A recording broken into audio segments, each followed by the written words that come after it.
bahwa makan bergizi gratis ini sudah tertuang dalam Al-Quran surat Al-Baqarah ayat 168. Ya ayuhan nasu kulu mimma fil ardi halalan thayyiban.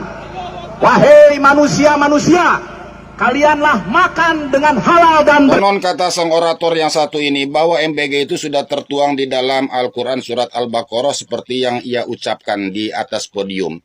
Cuma yang ia ucapkan dan ia katakan tadi ternyata sangat janggal sekali didengar oleh telinga. Karena di dalam ayat tersebut sudah menghilangkan hukum majaid munfasil, kemudian menambahkan hukum ma di dalam kalimat nasu, kemudian juga menghilangkan hukum ikhfa di dalam kalimat halalang, kemudian juga menghilangkan hukum iwad di dalam kalimat thayyibah. Jadi semestinya adalah yang ia ucapkan adalah ya ayyuhan nasu kulu mimma fil ardi halalan thayyibah. Jadi hendaknya begitu. Mohon maaf, bukan berarti saya menyalahkan atau juga merasa diri sebagai orang yang ahli Al-Quran atau ahli tajwid. Tidak.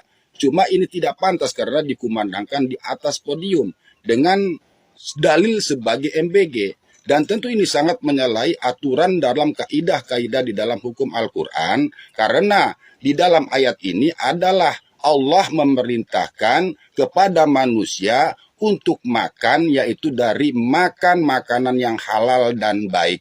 Yang artinya yang makanan yang didapat dari sumber atau dari tenaga kita sendiri, jerih payah kita sendiri dengan cara yang baik. Bukan berbaurnya antara harta kekayaan negara yang kemudian dialokasikan ke MBG, kemudian dimakan oleh anak-anak kita di sekolah. Bukan itu.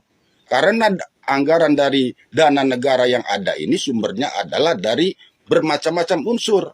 Jadi boleh dikatakan perkara ini masih subhat di dalam aturan agama. Jangan sampai meyakini bahwa ini perkara yang halal dan baik yang sudah tertuang di dalam Al-Quran. Jadi mohon maaf kepada kakak yang sedang berorasi ini. Karena di situ ada kalimat terusan daripada tersebut. Wala tattabi'u khutuwatis syaiton. Dan janganlah kamu mengikuti langkah-langkah setan.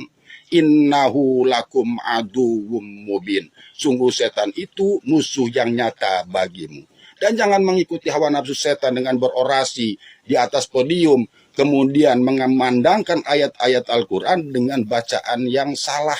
Mohon maaf. Mohon maaf sekali. Jadi ini buat pelajaran bagi kita, agar jangan sampai kita dilaknat oleh Allah dengan bacaan-bacaan Al-Quran yang salah. Terima kasih. Mohon maaf, mohon maaf.